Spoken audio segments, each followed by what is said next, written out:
नमस्कार।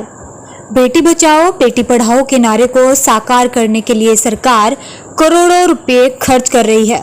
बेटियों की शिक्षा में कोई बाधा न हो इसलिए बेहतर शिक्षा के लिए कई योजनाएं भी संचालित की जा रही है। तो वहीं दूसरी ओर उत्तराखंड में राजकीय विद्यालय के प्रधानाचार्य ने हाई स्कूल पास की हुई 4 बेटियों का भविष्य अंधकार में डुबो दिया है। मामला मंगलोर के राजकीय कन्या उच्चतम माध्यम विद्यालय का है। विद्यालय में अध्ययन कर रही मंगलोर की छात्राओं ने कक्षा 10 की परीक्षा पास की थी। आरोप है कि विद्यालय की प्रधानाचार्य ने कई छात्राओं की टीसी में लाल पेन से मार्क कर छात्रा के आचरण को दर्शाया गया। प्रधानाचार्य ने आचरण में छात्रा का निराशाजनक विवरण दर्शाया गया है। 14 साल की उम्र वाली छात्राओं को विद्यालय में राजनीति करने, विभागीय आदेश की अवहेलना करने, प्रधानाचार्य का अपमान करने व व्यवहार असंतोषजनक बताया, जिसमें छात्राओं को आगे की पढ़ाई के लिए किसी भी स्कूल में एडमिशन नहीं हो पा रहा है। ऐसी स्थिति में छात्राओं का भविष्य अधर में लटक गया है। बच्चों को टीसी में लाल पेन से मार्क आचरण देखकर परिजनों को भी होश उड़ गए। उस मैडम से भी बात करी थी।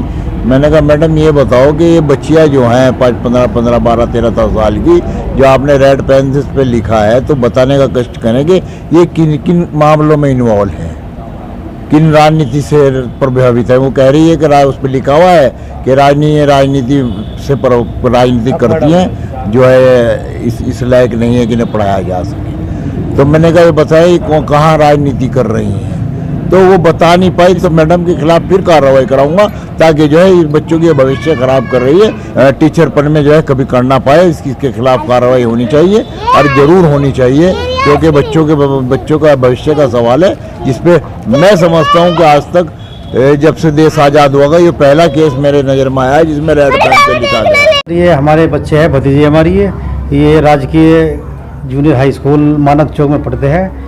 तो कुछ टीसी का मसला था, टीसी मांग रही थी, तो मैडम टीसी देने से इनकार कर रही थी। और जब इन्होंने ज़्यादा जोर दिया और हम वहाँ पे गए तो इन्होंने इनकी टीसी पे इनके जो आचरण लिखा जाता है उसके बारे में बहुत अशोभनीय, बहुत गलत बातें लिख दी, जिससे ये एडमिशन लेने के लिए जो इंटर में गए राजकीय इंटर कॉलेज में, तो वहाँ के प्रिंसिपल ने कह दिया कि पहले ये जो रेड पेन से लिखा हुआ है आप इसको हटवाइए और जब हमको एडमिशन देंगे।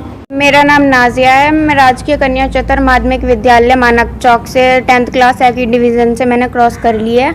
कुछ मंथ बाद जैसे कि हमारी मार्कशीट आ चुकी थी विद्यालय में, तो हम अपनी टीसी लेने के लिए गए, तो उन्होंने बोल दिया कि तुम्हें टीसी अभी नहीं मिलेगी और पहले तुम टैबलेट और वो उसके 12,000 जो तुमने रिटर्न करे हैं वो दिखाइए। हमने उनसे कहा मैम आप हमें उनका सीओ सर का अकाउंट नंबर दे दीजिए, हम उसमें ट्रांसफ़र कर देंगे, मैम आपके हाथ में पैसे नहीं दे सकते, या तो आप हमें कोई पक्का प्रूफ दें जिससे कि हम दूसरे को जवाब देने में हमें आसानी हो कि हमने पैसे जमा करे हैं, हमारे पास ये प्रूफ है। वो ये देने के लिए तैयार नहीं थी। तो सर हमने उनसे जैसे तैसे करके अकाउंट नंबर सीओ सर का ले लिया। उसके बाद हमने 10-15 बच्चे मिलके अकाउंट में ट्रांसफ़र पैसे करा के आ गए। उसके बाद हमने उन्हें स्लिप वगैरह सब कुछ वहाँ सबमिट करा दी। जैसे हम फिर टीसी लेने के लिए गए तो हमने वहाँ से टीसी ले ली और उन्होंने हमारी टीसी पे कुछ अनौपचारिक शब्द का प्रयोग किया, जिससे कि हमारे आने वाले फ्यूचर में हमें कुछ प्रॉब्लम हो सकती थी, वो हो सकती है।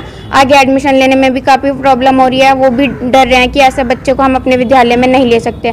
उन्होंने मेरे बारे में काफ़ी उल्टे सीधे शब्द का यूज़ किया है और हमने उनसे टीसी बदलने का प्रयास किया है, तो उन्होंने हमारे से माफ़ीनामा पत्र मांगा है, वो हमारे से ले चुकी हैं। अगर हमने उनसे दोबारा ये बोला कि मैम हमें ये पत्र दिखा दीजिए जो आप हमारे दूसरे न्यू विद्यालय में लेने के लिए आई थी, वो दिखा दीजिए, हम अपने मम्मी पापा को पढ़ के सुनाना चाहते हैं आप ही के सामने। तो उन्होंने मुझे सुबह मॉर्निंग ये जवाब दिया, आज 4 तारीख है, आज की डेट में उन्होंने रिप्लाई करा कि वो तो मैं घर पे रख के आ गई हूँ, यहाँ पे नहीं है, विद्यालय में चोरी हो जाती। ये प्रकरण जो है परसों जो है 4 बालिकाएं मेरे यहाँ कार्यालय में आई थी मेरे पे, उन्होंने बोला उन्हें टीसियाँ दिखाई थी कि संबंधित प्रधानाध्यापिका राजकीय उच्चतर माध्यमिक विद्यालय मानक चौक द्वारा उनके चरित्र में कुछ रेड पेन से अंकित किया गया है, जिस पर उनको विरोध था कि ऐसा नहीं किया जाना चाहिए था। तो इस संबंध में हमारे द्वारा एक पत्र द्वारा उन प्रधानाध्यापिका का स्पष्टीकरण लिया गया है, तो उनके द्वारा अपना स्पष्टीकरण में दिया गया है, तो स्पष्टीकरण हमें प्राप्त हो चुका है। अब उनके द्वारा भी बच्चों के ऊपर कुछ आरोप लगाए गए हैं, तो दोनों पक्षों को मैंने सोमवार को जो है विद्यालय में बुलाया 11 बजे, और मैं विद्यालय में जाकर स्थलीय रूप से दोनों पक्षों को सुनूंगा तब मैं बता पाऊंगा कि इसमें किस पक्ष पे जो कार्रवाई हुई है वो सही हुई है या गलत हुई है। इस संबंध में जांच के ही बाद में टिप्पणी कर पाऊंगा। इस संबंध में बच्चे को, क्योंकि छात्र है, छात्र विद्यालय में आके सीख रहा है और संस्कार और शिक्षा सब विद्यालय में ही सीखता है बच्चा। और अगर बच्चा कुछ ऐसी हरकत कर रहा है जो उसे अपने शैक्षिक जीवन में नहीं करनी चाहिए, तो उस संबंध में अध्यापक को उसके अभिभावकों को बुलाकर उनको बताना चाहिए कि बच्चा आपका गलत हरकतें कर रहा है जो उसे अपने शिक्षा के काल में नहीं करनी चाहिए। तो उस बारे में अभिभावकों से को परामर्श देना चाहिए, उनके संज्ञान में बात लानी चाहिए और उस बारे में अभिभावकों के संज्ञान में लाए बिना चेतावनी के निर्गत किए इस तरह के कार्य नहीं होने चाहिए।